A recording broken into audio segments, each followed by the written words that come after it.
Hello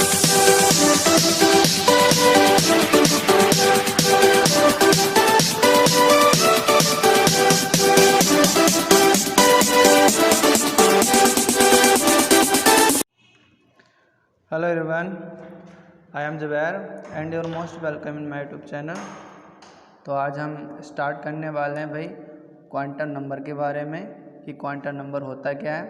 ठीक है, I hope आपको अच्छे समझ में आएगा।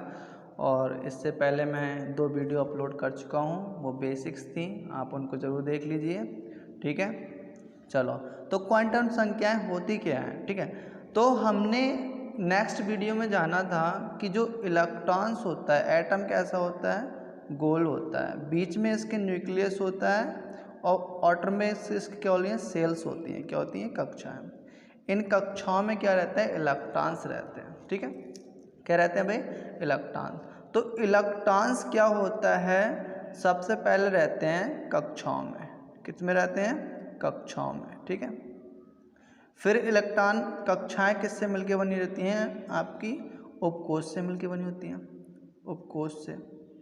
ठीक है, और उपकोष में क्या होते हैं, कक्षक होते हैं। मैं इधर लिख दे रहा हूँ भाई, कक्षक होते हैं। इसके बाद नेक्स्ट यहाँ जाएगा कक्षक, और इसके बाद कक्षक में क्या होता है भाई, इलेक्ट्रॉन की गति।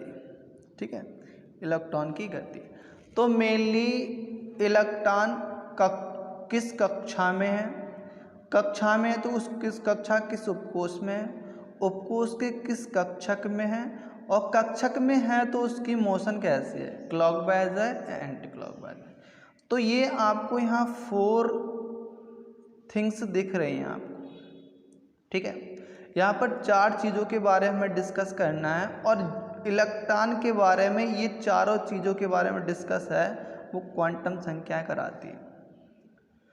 तो क्वांटम संख्याएं बताती हैं इलेक्ट्रॉन की स्थिति के बारे में, उनकी पोजीशन के बारे में, और उनके एनर्जी लेवल के बारे में बताते हैं। इलेक्ट्रॉन किस कक्षा में है, कक्षा में है तो किस उपकोष में है, उपकोष में है तो किस कक्षक में है, उपकोष के किस कक्षक में है, कक्षक में है तो उसकी मोशन कैसे है, क्लॉकवाइज है या एंटी क्लॉकवाइज। तो ये सारी चीज़ें क्वांटम नंबर कहलाती हैं। ठीक है, तो मेनली हम इसको जाने कि क्वांटम संख्याएं होती क्या हैं।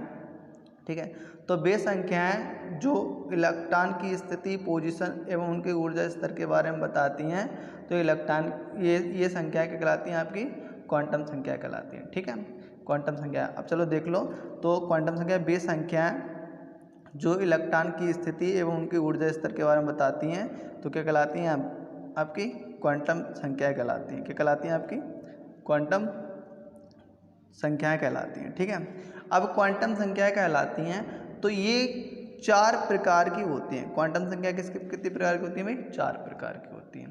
पहला है आपका मुख्य क्वांटम संख्या, ये बता दिया, इसको हम प्रिंसिपल क्वांटम नंबर बोलते हैं। सेकंड है आपका द्विगंशीय क्वांटम संख्या, इसको हम एजीमुथल क्वांटम नंबर बोलते हैं। अब यहाँ पर मैंने डैश शो कर दिया, इसका मतलब क्वांटम नंबर है, यहाँ पर क्वांटम संख्या। ठीक है, ये बात तो जानते होंगे आप लोग। ठीक है, नेक्स्ट है आपकी चुंबकीय क्वांटम संख्या, इसको मैग्नेटिक क्वांटम नंबर बोलते हैं। ठीक है, और फोर्थ है आपकी स्पिन क्वांटम नंबर। ठीक है, इसको हम बोलते हैं चंक्रण क्वांटम संख्या। तो इधर इसका रिप्रेजेंटेशन है, रिप्रेजेंटेशन है। ठीक है, रिप्रेजेंटेशन है शॉर्ट में। ठीक है, तो जो आपकी प्रिंसिपल क्वांटम नंबर है उसको हम एन से रिप्रेजेंट करते हैं, और जो आपकी द्विगंशीय क्वांटम संख्या है, एजीमुथल क्वांटम संख्या, उसको एल से रिप्रेजेंट करते हैं, और चुंबकीय क्वांटम संख्या को हम एम से रिप्रेजेंट करते हैं। और नेक्स्ट है आपका चक्रण क्वांटम संख्या, स्पिन क्वांटम नंबर, इसको एस से रिप्रेजेंट करते हैं। आई होप आपको ये क्लियर होगा। अब इसको समझने के लिए कभी कभी हम भूल जाते हैं कि भाई इनका रिप्रेजेंट क्या होता है, क्वांटम नंबर क्या होती हैं।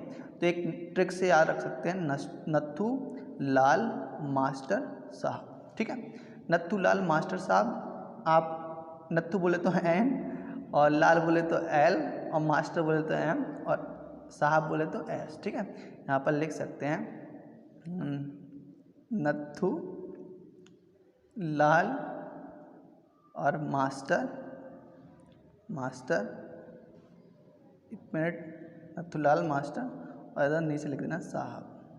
ठीक है, तो ये 4 क्वांटम नंबर हैं। आई होप आपको क्लियर होगा। ठीक है, अब हम इनके बारे में 1 बाई 1 करके जानेंगे कि 4 क्वांटम संख्या होते क्या हैं। ठीक है, तो क्वांटम नंबर क्या होते हैं, क्वांटम संख्या मैं बता चुका हूँ आपको, डेफिनेशन फॉर्म आप डेफिनेशन आप नोट कर सकते हैं बिल्कुल एज इट। ठीक है, तो मुख्य क्वांटम संख्या क्या होती है, तो मुख्य क्वांटम संख्या को हम स्मॉल एन से रिप्रेजेंट करते हैं, स्मॉल एन से प्रदर्शित करते हैं। इसका जो मान होता है वो आपका शून्य व अपूर्ण संख्या को छोड़कर कोई भी पूर्ण संख्या हो सकता है। अब पूर्ण संख्या कौन हो सकती है, 1 हो सकता है, 2 हो सकता है, 3 हो सकता है, 4 हो सकता है, अप टू इन्फाइनाइट। ठीक है, हो सकता है।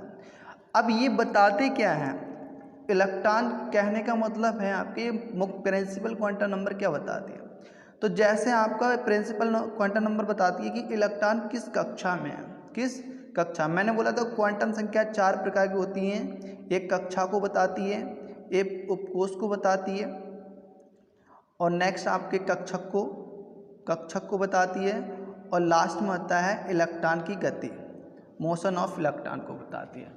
तो कक्षाएं, उपकोष, कक्षक और इलेक्ट्रॉन की गति, तो ये 4 टर्म्स हैं, इन्हीं को हम क्वांटम नंबर के अकॉर्डिंग डिफाइन करते हैं। ठीक है, तो जो प्रिंसिपल क्वांटम नंबर है वो बताती है इलेक्ट्रॉन की कक्षा को बताती है, इलेक्ट्रॉन किस कक्षा में है, और इसके मान शून्य अपूर्ण को छोड़कर कोई भी पूर्ण संख्या हो सकती है। ठीक, अच्छा मान लो अगर इलेक्ट्रॉन यहाँ पर है तो हम बोल देंगे कि इलेक्ट्रॉन जो है आपकी प्रथम कक्षा में है। क्या बोलेंगे हम लोग, इलेक्ट्रॉन आपका प्रथम कक्षा में है। ठीक है, अगर इलेक्ट्रॉन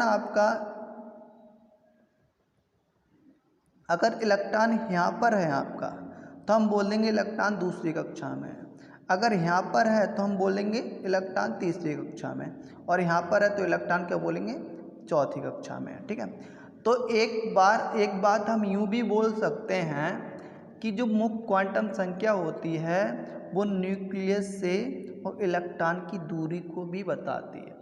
अच्छा, मैं आपको ये बात बोल दूं, मैं आपसे कह दूं कि एक इलेक्ट्रॉन यहाँ पर है प्रथम कक्षा में, एक इलेक्ट्रॉन 4th कक्षा में है, तो मैं आपसे कह दूं कि इलेक्ट्रॉन की दूरी न्यूक्लियस से इलेक्ट्रॉन की दूरी फर्स्ट सेल में ज़्यादा है या 4th सेल में, तो आपका मतलब होगा कि 4th सेल में ज़्यादा है, क्योंकि वहाँ n का मान कैसा है, बड़ा है। तो हम बोल सकते हैं कि जो मुख्य क्वांटम संख्या है वो नाभिक से इलेक्ट्रॉन के बीच की दूरी बताती है। ठीक है, चलो तो ये तो हो गया आपका प्रिंसिपल क्वांटम नंबर के बारे में। नेक्स्ट हम बात करते हैं अगली स्लाइड पर। ठीक है,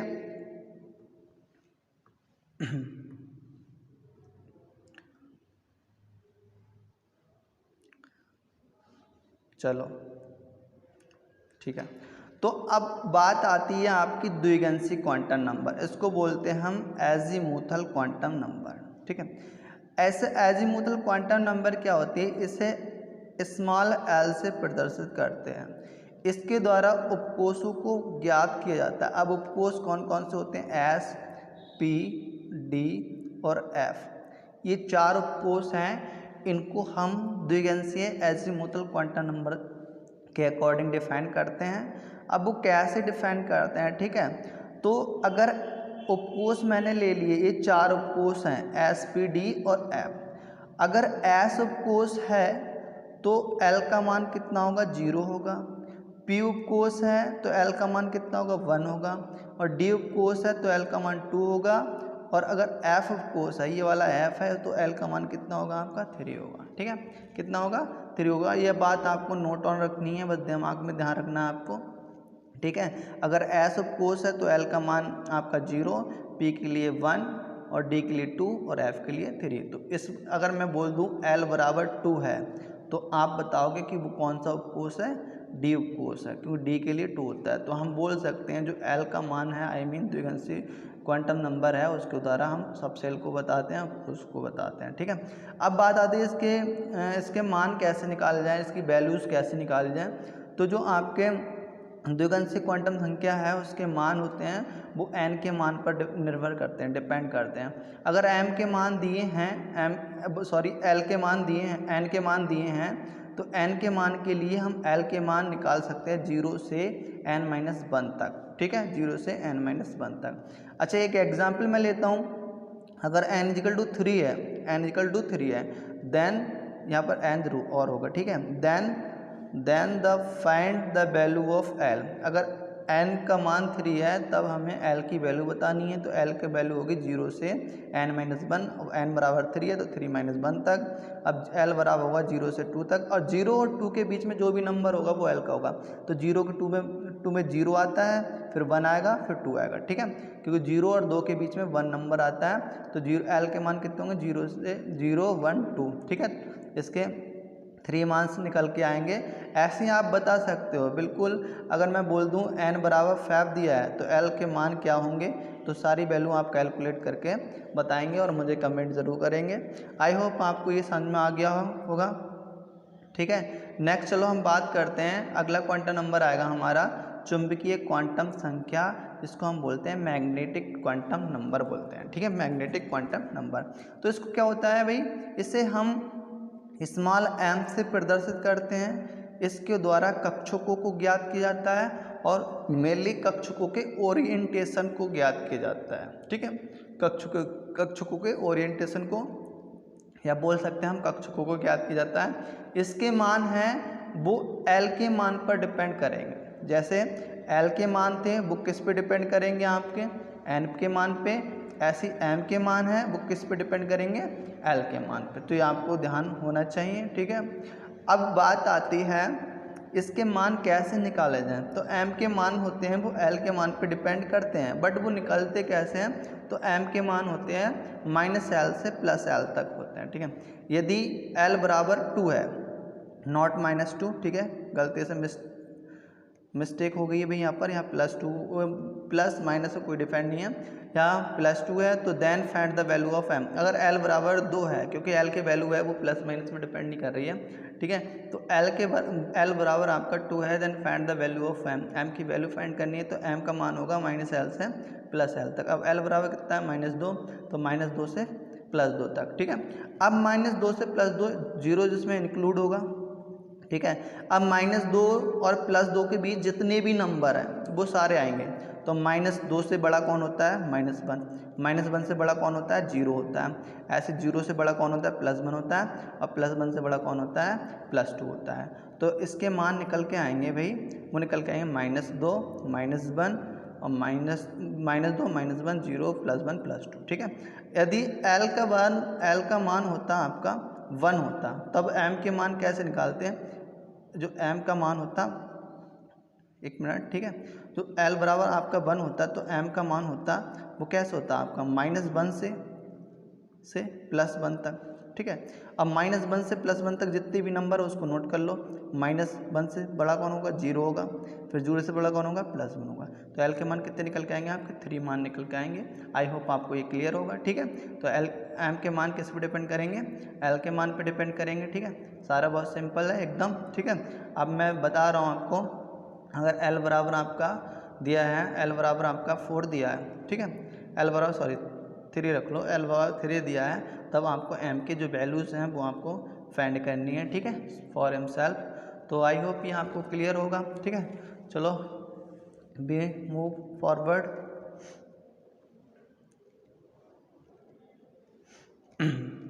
चलो ध्यान देते हैं आप आगे। जो 4th क्वांटम नंबर है वो हमारा है आपका चक्रण क्वांटम संख्या। इसको स्पिन क्वांटम नंबर बोलते हैं और ये हमारा लास्ट है, अच्छे से कवर करना है, ठीक है। तो इसे हम स्मॉल s से प्रदर्शित करते हैं। इसके द्वारा इलेक्ट्रॉन के चक्रण को ज्ञात किया जाता है। बिल्कुल ध्यान से देखना है, इलेक्ट्रॉन के चक्रण को ज्ञात किया जाता है। अब इलेक्ट्रॉन का चक्रण कैसा है, यदि इलेक्ट्रॉन क्लॉकवाइज होता है तो s की वैल्यू होती है +½ होती है, और इलेक्ट्रॉन एंटी क्लॉकवाइज होता है तो s की वैल्यू -½ होती है। अब इसको थोड़ा समझना है हम लोगों को, ठीक है, समझना है। तो एक ऑर्बिटल में आपके कितने इलेक्ट्रॉन्स रह सकते हैं, 2 ही इलेक्ट्रॉन्स रह सकते हैं। फर्स्ट इलेक्ट्रॉन होता है वो क्लॉकवाइज होता है, मैं लिख दिया यहाँ पर क्लॉकवाइज। तो क्लॉकवाइज होगा तो आपका जो क्लॉकवाइज होगा तो जो आपका s का मान होगा, ठीक है, क्लॉकवाइज होगा तो जो एस का मान होगा वो आपका कितना होगा +1/2। और जो सेकंड इलेक्ट्रॉन है जो स्टेप से मैं रिप्रेजेंट किया है ऑर्बिटल में, ये स्टेप से रिप्रेजेंट किया तो इसको एंटी क्लॉकवाइज बोलते हैं। तो एंटी क्लॉकवाइज होगा तो एस का मान होगा आपका -1/2। ठीक है, तो आई होप ये आपको सब क्लियर होगा। बहुत ईजी है, अच्छे से क्वेश्चन करेंगे। अभी तो हम एक क्वेश्चन लिखते हैं, बाकी नेक्स्ट क्लास में करेंगे। ठीक है, तो अब एक है भाई नाइट्रोजन के अंतिम इलेक्ट्रॉन के लिए चारों क्वांटम नंबर के मान ज्ञात करने हैं। बहुत ही बढ़िया है। तो भैया नाइट्रोजन के अंतिम इलेक्ट्रॉन के लिए हमें चारों क्वांटम नंबर के बात ज्ञात करने हैं। तो क्वांटम नंबर जो चारों होती हैं हमें बताना है कक्ष के इलेक्ट्रॉन किस कक्षा में है तो किस उपकोष में है, उपकोष में है तो भाई किस कक्षक में है, किस कक्षक में है तो उसकी मोशन कैसी है, क्लॉकवाइज है या एंटी क्लॉकवाइज। तो ये चार चीज़ें हैं, चारों क्वांटम नंबर को बता दी हैं। ठीक है, चलो ध्यान देते हैं। तो ये हमें बताने के लिए सबसे पहले हमें इलेक्ट्रॉनिक कॉन्फ़िगरेशन करना पड़ेगा अकॉर्डिंग टू अबव रूल, जो कि मैं पहले ही बता चुका हूँ आपको। ठीक है, अगर आप कोई पहली बार ये वीडियो देख रहा है तो प्लीज़ उनसे रिक्वेस्ट है कि पहले जो नेक्स्ट वीडियोज़ हैं वो देख ले। ठीक है, अच्छा हाँ, तो बात करते हैं हम नाइट्रोजन के अंतिम इलेक्ट्रॉन के लिए चारों क्वांटम नंबर।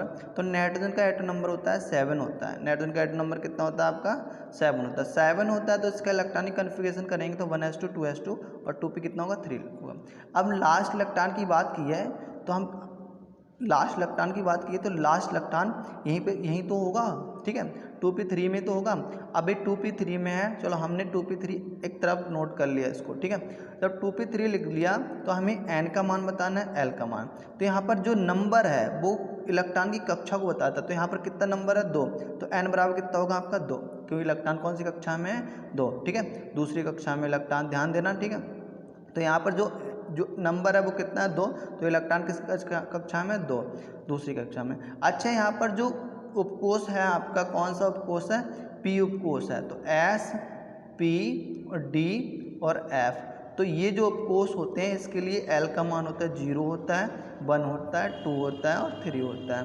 तो हमारे लिए उपकोष कौन सा दिया है, लास्ट इलेक्ट्रॉन किस उपकोष में गया है, P उपकोष में दिया गया है। तो P उपकोष के लिए जो आपका L का मान होता है वो कितना होता है आपका 1 होता है। कितना होता है 1 होता है, थोड़ा नोट कर लेना अपने आप, कितना होता है 1 होता है। तो P उपकोष के लिए L का मान कितना होता है 1।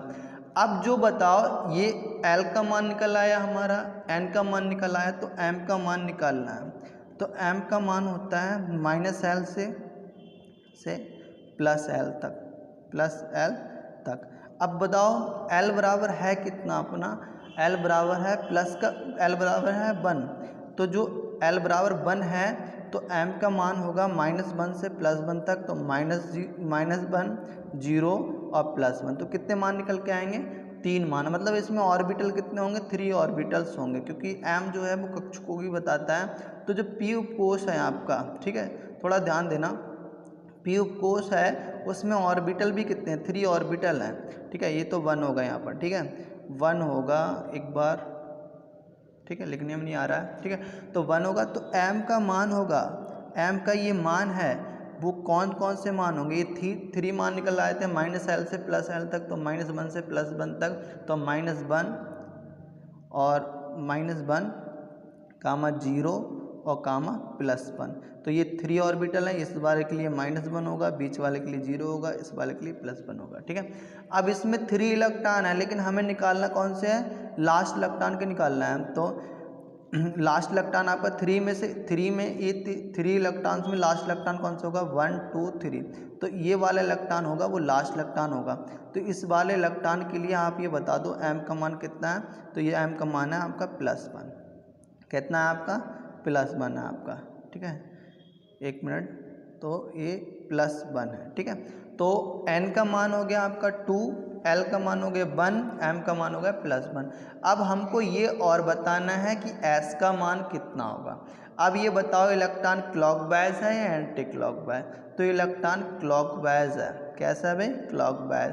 तो S का मान होगा वो होगा -1/2 होगा। ठीक है, माइनस का 1 मिनट कितना होगा भाई, -1/2 2 होगा, माइनस का 1/2 होगा। तो s का मान यहाँ लिख दे रहा हूँ मैं, माइनस का 1/2। तो आई होप आपको ये सारी चीज़ें क्लियर हुई होंगी, ठीक है। बहुत बढ़िया टॉपिक था अपना क्वांटम नंबर। अब नेक्स्ट वीडियो में हम बात करेंगे कि आपका क्वांटम नंबर पे बेस्ड कुछ क्वेश्चंस को बताएंगे, ठीक है। प्रैक्टिस सेशन होगा। तो आई होप आपको क्लियर होगा। अगर आपको वीडियो अच्छी लगी हो तो please subscribe my channel and like भी करना है आपको, ठीक है, जिससे थोड़ा मोटिवेट मैं भी होऊंगा। तो thank you so much for watching.